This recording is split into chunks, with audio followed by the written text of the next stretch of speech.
کیسر و کسریٰ اسلام کے ابتدائی ایام کے تناظر میں عرب و عجم کے عمومی حالات کی داستان ہے۔ یہ عرب کے خاک نشینوں اور عجم کی دو عظیم قوتوں کے درمیان معرکہ حق و باطل کی داستان ہے۔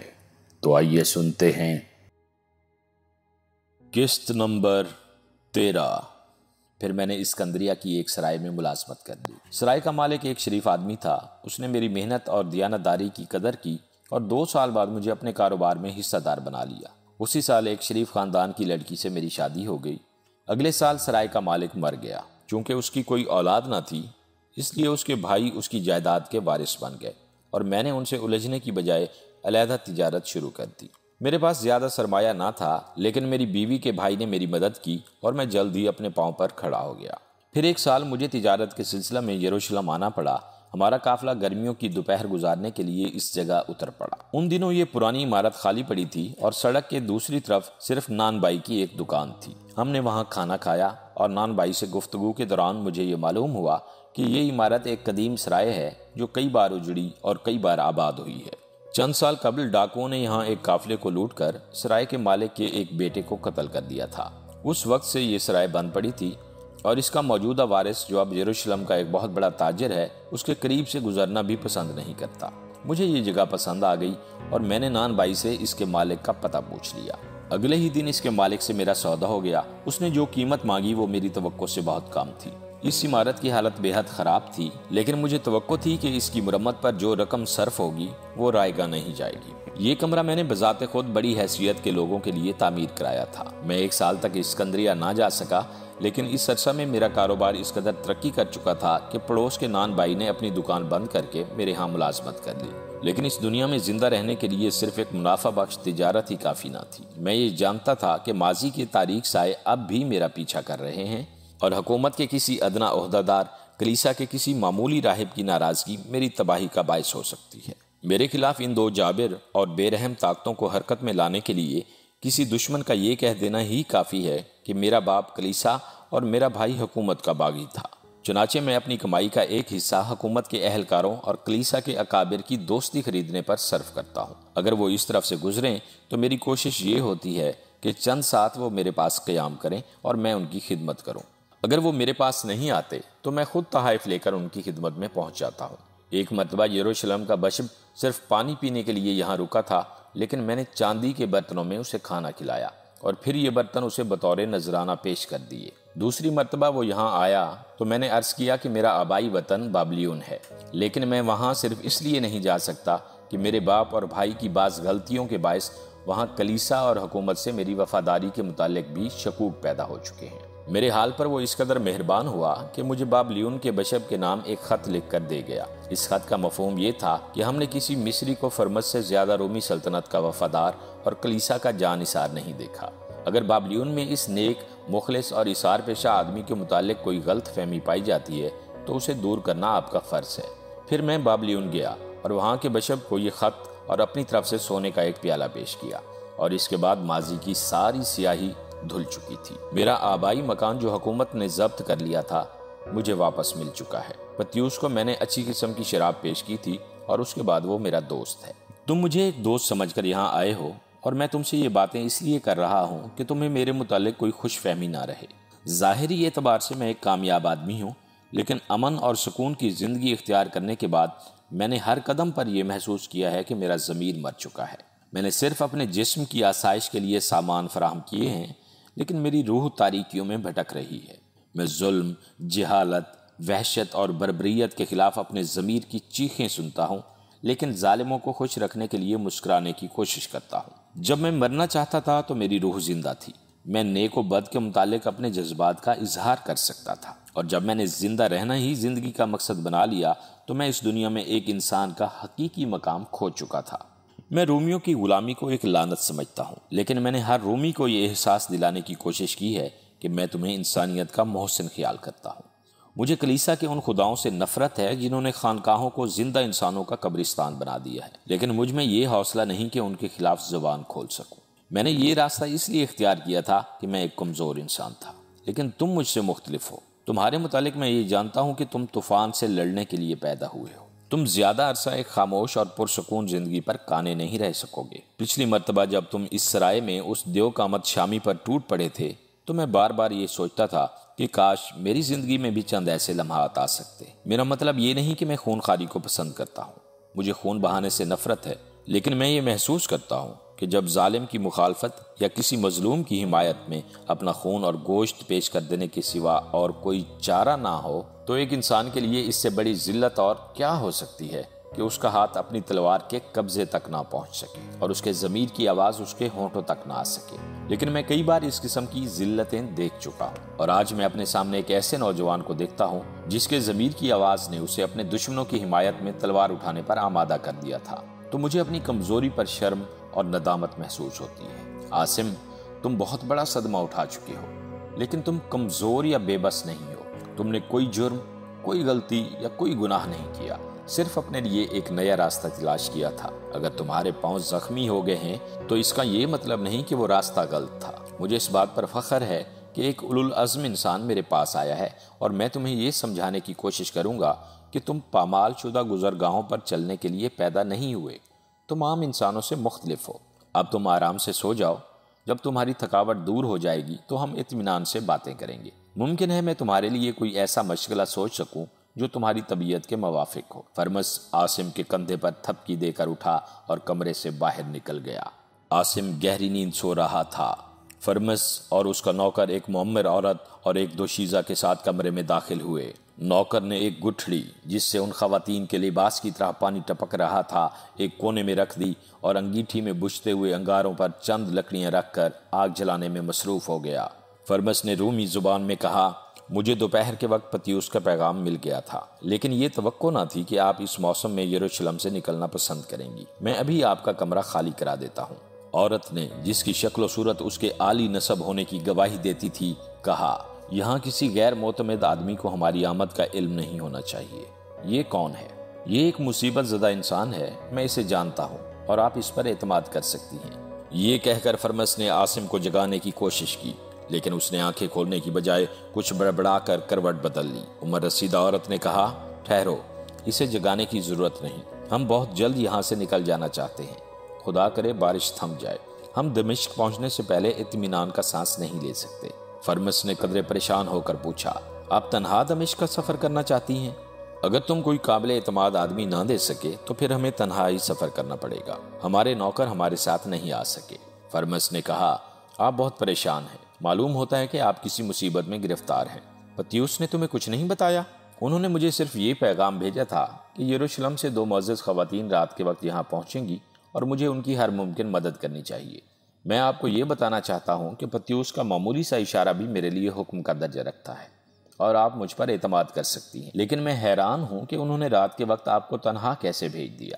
عمر رسیدہ عورت نے جواب دیا، اس نے اپنے 2 سپاہی ہمارے ساتھ روانہ کیے تھے اور وہ ہمیں تمہاری سرائے کے باہر چھوڑ کر واپس چلے گئے ہیں۔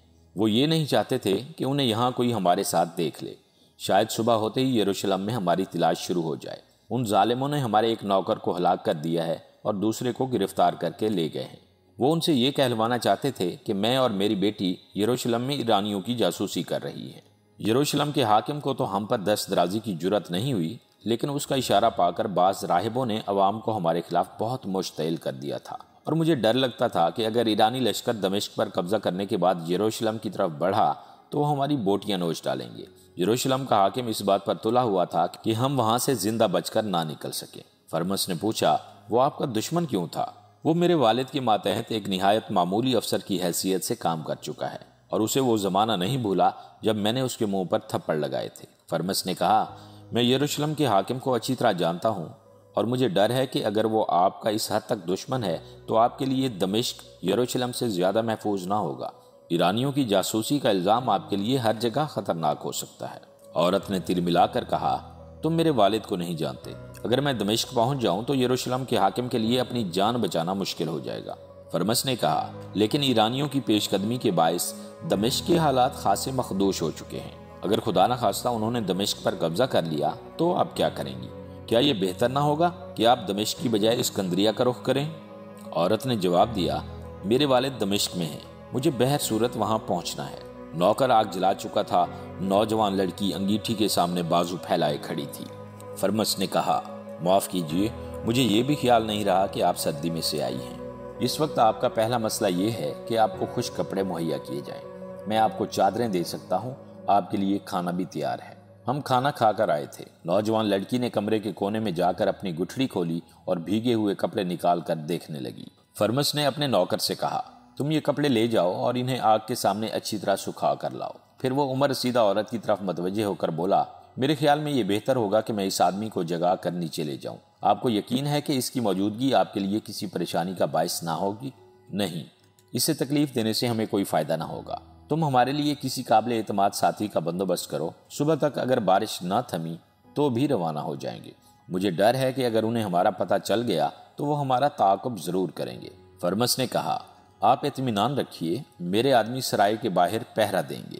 اگر کوئی اس طرف آیا تو مجھے قبل از وقت اطلاع مل جائے گی اور میں آپ کو اسی سرائے کے اندر ایک ایسے تہہ خانے میں چھپا دوں گا جس کا میرے ایک نوکر کے سوا کسی کو علم نہیں، اور سفر میں بھی میں شاید ایک اچھا ساتھی آپ کے ساتھ کر سکوں۔ وہ آپ کا نوکر ہے؟ نہیں، وہ ایک مہمان ہے۔ کہاں ہے وہ؟ فرمس نے عاصم کے بستر کی طرف اشارہ کرتے ہوئے جواب دیا، اگر یہ دمشق جانے پر رضامند ہو گیا تو آپ کو اس سے بہتر ساتھی نہیں مل سکتا۔ یہ یروشلم کا باشندہ ہے؟ نہیں، یہ عرب سے آیا ہے۔ عرب سے؟ نوجوان لڑکی نے چونک کر کہا، آپ ایک عرب پر اعتماد کر سکتے ہیں؟ ہاں، میں اس شخص پر اعتماد کرنے میں بالکل حق بجانب ہوں جو کسی نیک مقصد کے لیے قربانی دے چکا ہو۔ لڑکی کی ماں نے کہا، ایک عرب کسی نیک مقصد کے لیے قربانی دے سکتا ہے؟ ہاں، قدرت نے نیکی کے سارے دروازے کسی قوم کے لیے بند نہیں کیے۔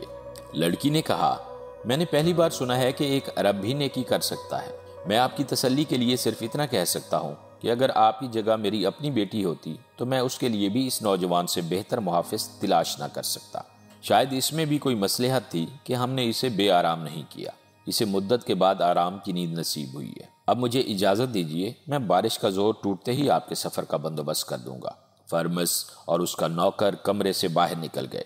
عاصم نے خواب میں کچھ دیر بڑبڑانے کے بعد کروٹ بدلی اور نوجوان لڑکی جو انگیٹھی کے سامنے کرسی پر بیٹھی تھی مڑ کر اس کی طرف دیکھنے لگی۔ اس کی ماں اس کے دائیں ہاتھ دوسری کرسی پر سو رہی تھی۔ کمرے میں داخل ہونے کے بعد یہ دو شیزہ پہلی بار عاصم کی طرف غور سے دیکھ رہی تھی اور اس نوجوان کی شکل و صورت ان نفرت انگیز داستانوں کو جھٹلا رہی تھی جو اس نے سن شعور سے لے کر آج تک عربوں کی جہالت اور درندگی کے متعلق سنی تھی۔ اسے یہ بات ناقابل یقین معلوم ہوتی تھی کہ وہ بیچارگی کی حالت میں سرائے کے ایک کمرے میں بیٹھی ہے اور ایک عرب اس کے قریب سو رہا ہے۔ تاہم ایک بڑی مصیبت کا احساس اس کے فخر و غرور پر غالب آ چکا تھا۔ اس نے اپنی ماں کی طرف دیکھا اور اسے ایسا محسوس ہونے لگا کہ اس کا دل ایک ناقابل برداشت بوجھ تلے پسا جا رہا ہے۔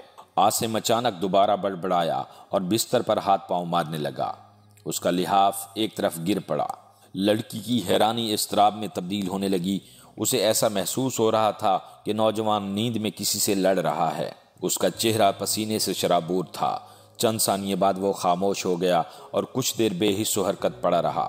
پھر اچانک اس نے آنکھیں کھولیں اور اس کی نگاہیں ایک انجانی اور اندیکھی صورت پر مرکوز ہو کر رہ گئیں۔ لڑکی نے گھبرا کر منہ پھیر دیا۔ اس کے سنہرے بال اس کے شانوں پر بکھرے ہوئے تھے اور چادر سے باہر اس کا ایک بازو جو اب عاصم کی نگاہوں کے سامنے تھا مرمر کی طرح سفید تھا۔ عاصم کی حیرانی اضطراب میں تبدیل ہونے لگی۔ اس نے کمرے کی چھت اور دیواروں کی طرف دیکھا اور انتہائی بدحواسی کے عالم میں اٹھ کر بیٹھتے ہوئے کہا، میں کہاں ہوں؟ لڑکی دوبارہ اس کی طرف دیکھنے لگی۔ اس کی آنکھوں میں آسمان کی نیلاہٹ، سمندر کی گہرائی اور صبح کی روشنی تھی۔ تم کون ہو؟ عاصم نے جھجکتے ہوئے سوال کیا۔ لڑکی نے بے اعتنائی سے سر ہلاتے ہوئے سریانی زبان میں کہا، میں آپ کی زبان نہیں جانتی۔ عاصم اچانک پلنگ سے اتر کر ایک طرف کھڑا ہو گیا اور اس نے سریانی میں کہا، معاف کیجیے، سرائے کے مالک کو شاید آپ ہی کا انتظار تھا اور مجھے یہ کمرہ اس شرط پر دیا گیا تھا کہ جب اس کے مہمان آ جائیں گے تو میں اسے خالی کر دوں گا۔ آپ کو یہاں پہنچتے ہی مجھے جگا دینا چاہیے تھا۔ مجھے یہاں سونے کا کوئی حق نہ تھا۔ تم سو رہے تھے اور ہمارا یہاں ٹھہرنے کا کوئی ارادہ نہ تھا، اس لیے ہم نے تمہیں تکلیف دینا مناسب نہ سمجھا۔ لڑکی نے یہ کہہ کر اپنی ماں کو جھنجھوڑا اور وہ اچانک ادھر ادھر دیکھنے کے بعد عاصم کی طرف متوجہ ہوئی۔ نوجوان، تم اپنی نیند پوری کر چکے ہو؟ جی ہاں، اور مجھے افسوس ہے کہ میری وجہ سے آپ کو اس قدر تکلیف ہوئی۔ عورت نے کہا، ہمارا یہاں ٹھہرنے کا کوئی ارادہ نہ تھا، اس لیے تمہیں جگانا مناسب نہ سمجھا۔ اگر بارش اس قدر تیز نہ ہوتی تو ہم یہاں رکنا بھی پسند نہ کرتے۔ بیٹھ جاؤ۔ تم کھڑے کیوں ہو؟ عاصم میز کی دوسری طرف ایک کرسی پر بیٹھ گیا۔ عورت کچھ دیر خاموشی سے اس کی طرف دیکھتی رہی۔ بالآخر اس نے کہا، سرائے کے مالک نے تمہاری بہت تعریف کی ہے، تم ہمارے ساتھ دمشق تک جانا پسند کرو گے؟ کب؟ ہم صرف بارش تھمنے کا انتظار کر رہے ہیں، لیکن اگر بارش نہ رکی تو بھی ہم صبح تک یہاں سے نکل جائیں گے۔ یہ ہماری زندگی اور موت کا مسئلہ ہے۔ سرائے کے مالک نے ہمیں یہ بتایا ہے کہ تم ایک بہادر آدمی ہو اور تمہاری نیکی اور شرافت پر اعتماد کیا جا سکتا ہے۔ ہم تمہاری اعانت کے محتاج ہیں۔ اگر تم دمشق تک ہمارا ساتھ دے سکو تو میں اس نیکی کا پورا معاوضہ دے سکوں گی۔ ماں اور بیٹی سراپا التجا بن کر عاصم کی طرف دیکھ رہی تھیں، اور اس کے لیے یہ سمجھنا مشکل نہ تھا کہ وہ کسی بہت بڑی مصیبت میں گرفتار ہیں۔ اس نے قدر توقف کے بعد کہا، اگر سرائے کے مالک کی یہی خواہش ہے تو میں ضرور آپ کے ساتھ چلوں گا اور آپ سے اس کا کوئی معاوضہ بھی نہیں لوں گا، لیکن میں نے سنا ہے کہ ایرانیوں کی پیش قدمی کی وجہ سے دمشق خالی ہو رہا ہے۔ کیا ان حالات میں آپ کے لیے وہاں جانا خطرناک نہ ہوگا؟ عورت نے جواب دیا، ہمیں ایرانیوں سے کوئی خطرہ نہیں۔ اگر سارا دمشق خالی ہو جائے تو بھی ہم وہاں ضرور جائیں گے، اور تمہیں ہم کو اس قدر نادار نہیں سمجھنا چاہیے کہ ہم تمہاری خدمت کا کوئی صلہ نہ دے سکیں۔ بعض اہم وجوہ کی بنا پر ہمیں اس بے سر و سامانی کی حالت میں یروشلم سے نکلنا پڑا اور ہم اپنے نوکروں کو ساتھ نہ لا سکے، لیکن تمہارے لیے ہمارے پاس اس وقت بھی بہت کچھ ہے۔ باہر بادل کی گرج سنائی دی اور بارش کا شور پہلے سے زیادہ ہو گیا۔ عورت نے مضطرب ہو کر کہا، اب صبح ہونے والی ہے، خدا معلوم یہ طوفان کب تھمے گا۔ ہمارے لیے ایک ایک لمحہ قیمتی ہے۔ مجھے یقین ہے کہ صبح ہوتے ہی ان کے آدمی اس طرف بھی ہمارا پیچھا کریں گے۔ آپ کا پیچھا کرنے والے کون ہیں؟ عاصم نے سوال کیا۔ عورت نے اچانک سنبھل کر جواب دیا، آپ کو پریشان نہیں ہونا چاہیے، ہم نے کوئی جرم نہیں کیا، ہم صرف ایک پریشانی سے بچنا چاہتے ہیں۔ یروشلم کی فوج کا ایک بڑا افسر اس بات کی ہر ممکن کوشش کرے گا کہ وہ ہمارا تعاقب نہ کر سکے، تاہم ہمارے لیے یہاں ٹھہرنا ٹھیک نہیں۔ میرے خیال میں بارش کا زور ٹوٹ رہا ہے۔ عاصم یہ کہہ کر کمرے سے باہر نکل گیا۔ تھوڑی دیر بعد اس نے واپس آ کر کہا، مغرب کی طرف بادل چھٹ رہے ہیں اور اب یہ معمولی بوندا باندی بھی زیادہ دیر نہ رہے گی۔ آپ کے پاس گھوڑے ہیں؟ ہاں، اگر آپ کے پاس گھوڑے تھے تو آپ کو بارش میں بھی یہاں قیام نہیں کرنا چاہیے تھا۔ میں ابھی سرائے کے مالک کو جگاتا ہوں۔ فرمس اچانک کمرے میں داخل ہوا اور اس نے کہا، آپ کو یہ کیسے خیال آیا کہ میں سو رہا ہوں؟ گھوڑے تیار ہیں، میں صرف بارش تھمنے کا انتظار کر رہا تھا۔ اب میں آپ کے پاس ایک درخواست لے کر آیا ہوں۔ ان خواتین کو دمشق تک پہنچنے کے لیے ایک قابل اعتماد ساتھی کی ضرورت ہے، اور مجھے اس خدمت کے لیے آپ سے بہتر کوئی نظر نہیں آتا۔ عورت نے کہا، اب تمہیں درخواست کرنے کی ضرورت نہیں، یہ شریف نوجوان ہمارے ساتھ جانے کو تیار ہے۔ فرمس کا غلام کپڑوں کی گٹھڑی اٹھائے کمرے میں داخل ہوا اور اسے بستر پر رکھ کر بولا، لیجئے، میں نے انہیں اچھی طرح سکھا دیا ہے۔ فرمس نے عورت سے مخاطب ہو کر کہا، آپ فوراً تیار ہو جائیے، ہم نیچے آپ کا انتظار کریں گے۔ عاصم دروازے کے قریب ایک کھونٹی سے اپنے کپڑے اتارنے لگا تو فرمس نے اپنے نوکر سے کہا، تم یہ کپڑے لے جاؤ اور انہیں کھانے کے سامان کے ساتھ ان کی خرجین میں ڈال دو، اس کے بعد ان معزز خواتین کو نیچے لے آؤ۔ پھر وہ عاصم سے مخاطب ہوا، تمہارے سفر کے لیے یہ لباس موزوں نہیں، تم میرے ساتھ آؤ، میں نے تمہارے لیے کچھ اور انتظام کیا ہے۔ عاصم فرمس کے ساتھ چل دیا اور تھوڑی دیر بعد اس کے سکونتی مکان کے ایک چھوٹے سے کمرے میں داخل ہوا۔ فرمس نے جلدی سے ایک صندوق کھولا اور ایک رومی افسر کی وردی نکال کر عاصم کے سامنے رکھتے ہوئے کہا، تم ایک رومی افسر کے بھیس میں دمشق جا رہے ہو، تمہارے لیے ایک عرب کی بجائے ایک رومی کی حیثیت سے ان عورتوں کی حفاظت کرنا زیادہ آسان ہوگا۔ یہ میرے ایک دوست کی نشانی ہے، اس نے فوج سے بھاگ کر یروشلم کی ایک خانقاہ میں پناہ لی تھی اور اپنی وردی میرے پاس چھوڑ گیا تھا۔ 2 سال اس نے راہبانہ زندگی بسر کی اور آخر کار اس سے بیزار ہو کر وہ خانقاہ سے بھی فرار ہو گیا۔ اس کے بعد اس کا کہیں پتہ نہ چلا۔ اس کا قد بالکل تمہارے برابر تھا۔ مجھے یقین ہے کہ وہ وردی تمہارے ٹھیک آئے گی، اب جلدی کرو۔ عاصم نے کہا، لیکن میں رومی زبان کے چند الفاظ ہی جانتا ہوں اور میرا رنگ بھی کسی رومی کو دھوکہ نہیں دے سکے گا۔ تمہارا رنگ خاصا سفید ہے اور روم و یونان کے وہ لوگ جو مدت سے شام میں آباد ہیں یہاں کی زبان سیکھ گئے ہیں اور تم سریانی زبان میں روانی کے ساتھ گفتگو کر سکتے ہو۔ پھر اگر کسی جگہ رومی زبان میں گفتگو کرنے کی ضرورت پیش آ گئی تو تھوڑی دیر کے لیے بہرے بن کر ان خواتین کو آگے کر دینا، وہ خاصی سمجھدار معلوم ہوتی ہیں۔ جو لوگ تمہیں راستے میں ملیں گے وہ اس لباس کو دیکھ کر ہی مرعوب ہو جائیں گے۔ تم پانی مانگو تو دودھ ملے گا۔ تمہیں صرف ان عورتوں کا پیچھا کرنے والوں سے کوئی خطرہ ہو سکتا ہے، اس لیے تمہاری کوشش یہ ہونی چاہیے کہ جلد از جلد یہاں سے دور نکل جاؤ۔ یہ عورت دمشق کے کسی بااثر رومی کی بیٹی ہے اور مجھے امید ہے کہ یروشلم کے حاکم کے آدمی 2-4 منزلوں سے زیادہ ان کا پیچھا کرنے کی جرات نہیں کریں گے۔ مجھے یہ بھی امید ہے کہ اس لباس کی بدولت تم بوقت ضرورت تازہ دم گھوڑے بھی حاصل کر سکو گے۔ عاصم وردی پہن چکا تو فرمس نے صندوق سے تلوار نکال کر اسے پیش کرتے ہوئے کہا، خدا کی قسم اب اگر تم قیصر کے دربار میں جاؤ تو بھی تم پر کوئی شک نہیں کرے گا۔ عاصم نے کہا، نہیں، مجھے تلوار کی ضرورت نہیں، میں نے عہد کیا تھا کہ باقی عمر تلوار کو ہاتھ نہیں لگاؤں گا اور میں اس عہد پر قائم رہنا چاہتا ہوں۔ فرمس نے کہا، عاصم، تم ایک بہادر آدمی ہو اور راستے میں تمہیں ایسے حالات پیش آ سکتے ہیں کہ تم بھاگنے کی بجائے لڑنا پسند کرو۔ مجھے یقین ہے کہ اگر ان بے بس عورتوں پر کسی نے حملہ کیا تو تم ان کی چیخیں برداشت نہ کر سکو گے۔ موجودہ حالات میں مجھے یہ توقع نہیں کہ یروشلم کا حاکم انہیں گرفتار کرنے کے لیے کوئی لشکر بھیجے گا، لیکن اگر 2-4 آدمیوں نے تمہارا پیچھا کیا تو تم یقیناً تلوار کی ضرورت محسوس کرو گے۔ اگر مجھے یہ اطمینان ہوتا کہ خطرے کے وقت تمہیں صرف اپنی جان بچانے کی فکر ہوگی اور تم ان عورتوں کی طرف سے آنکھیں بند کر سکو گے تو میں یہ تلوار تمہیں پیش نہ کرتا۔ عاصم نے کوئی جواب نہ دیا اور فرمس نے تلوار کا تسمہ اس کی کمر سے باندھتے ہوئے کہا، خدا جانتا ہے کہ مجھے تمہاری جدائی پسند نہیں۔ جب تم اپنی داستان سنا رہے تھے تو میں یہ سوچ رہا تھا کہ اگر ایرانیوں کی پیش قدمی کے باعث مجھے یہاں سے بھاگنا پڑا تو میں تمہیں اپنے ساتھ اسکندریہ لے جاؤں گا اور پھر وہاں سے ہم بابلیون چلے جائیں گے، مگر قدرت تم سے یہ کام لینا چاہتی تھی، لیکن اب تم جلدی واپس آنے کی کوشش کرنا۔ اگر حالات زیادہ خراب ہو گئے اور مجھے تمہاری آمد سے پہلے یہاں سے کوچ کرنا پڑا تو میں اسکندریہ اور اس کے بعد بابلیون میں تمہارا انتظار کروں گا۔ عاصم نے صندوق سے ترکش اور کمان نکالتے ہوئے کہا، اب جب کہ میں اپنے عہد سے انحراف کر ہی رہا ہوں تو مجھے پوری طرح مسلح ہو کر جانا چاہیے۔ تھوڑی دیر بعد فرمس سرائے کے دروازے کے باہر کھڑا عاصم اور اس کے ساتھیوں کے گھوڑوں کی ٹاپوں کی آواز سن رہا تھا۔ آفتاب نمودار ہو چکا تھا اور چند میل سرپٹ دوڑنے کے بعد عاصم اور اس کے ساتھیوں کے گھوڑے بری طرح ہانپ رہے تھے۔ عاصم نے اپنا گھوڑا روکا اور مڑ کر اپنے ساتھیوں کی طرف جو کچھ پیچھے رہ گئے تھے دیکھنے لگا۔ لڑکی کی ماں نے اس کے قریب پہنچ کر کہا، گھوڑے تھک گئے ہیں، اب ہمیں کچھ دیر آرام سے سفر کرنا چاہیے۔ عاصم نے کہا، مجھے کوئی اعتراض نہیں، لیکن یہ بہتر ہوگا کہ ہم دوپہر سے پہلے زیادہ سے زیادہ فاصلہ طے کر لیں۔ لڑکی نے کہا، آپ کو یقین ہے کہ یہ راستہ دمشق کی طرف جاتا ہے؟ یہ پہلا موقع تھا کہ وہ عاصم سے تم کی بجائے آپ کہہ کر مخاطب ہو رہی تھی، اور یہ پہلا موقع تھا کہ وہ دن کی روشنی میں انسانی حسن و جمال کے اس پیکر مجسم کو دیکھ رہا تھا۔ اس کی عمر 14 یا 15 سال سے زیادہ نہ تھی، تاہم شباب کی تمام رعنائیاں اس کے چہرے پر رقص کر رہی تھیں۔ اس نے جواب دیا، ہاں، میں اس راستے پر پہلے بھی سفر کر چکا ہوں۔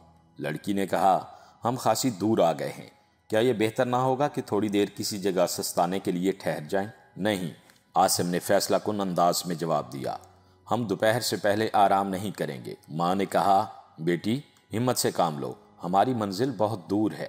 ایک گھاٹی کے موڑ سے انہیں گھوڑوں کی ٹاپ اور رتھوں کی گڑگڑاہٹ سنائی دی۔ عاصم نے جلدی سے اپنے گھوڑے کی باگ موڑی اور راستے سے ایک طرف ہٹ کر اپنے ساتھیوں سے کہا، میرا خیال ہے کہ وہ سپاہی ہیں، آپ اپنے گھوڑوں کا رخ دوسری طرف کر لیں اور راستہ چھوڑ دیں۔ انہیں ہمارے متعلق یہی سمجھنا چاہیے کہ ہم بھی یروشلم جا رہے ہیں، پھر شاید وہ ہم سے ہم کلام ہونے کی ضرورت محسوس نہ کریں۔ عاصم کے ساتھیوں نے بلا تاخیر اس کی ہدایت پر عمل کیا۔ چند ثانیے کے بعد گھاٹی کے موڑ سے 2 رتھ اور چند مسلح سوار نمودار ہوئے۔ سب سے اگلی رتھ پر ایک رومی افسر سوار تھا۔ اس نے قریب پہنچ کر ہاتھ کے اشارے سے سلام لیا اور پھر ہانپتے ہوئے گھوڑوں کو چابک مارتا ہوا آگے نکل گیا۔ جب یہ لوگ کچھ دور چلے گئے تو عاصم نے اطمینان کا سانس لینے کے بعد اپنے ساتھیوں کی طرف متوجہ ہو کر کہا، میں یہ وردی پہننے پر اپنے آپ کو کوس رہا تھا، مجھے ڈر تھا کہ اگر وہ مجھ سے پوچھ بیٹھے تو میں کیا جواب دوں گا۔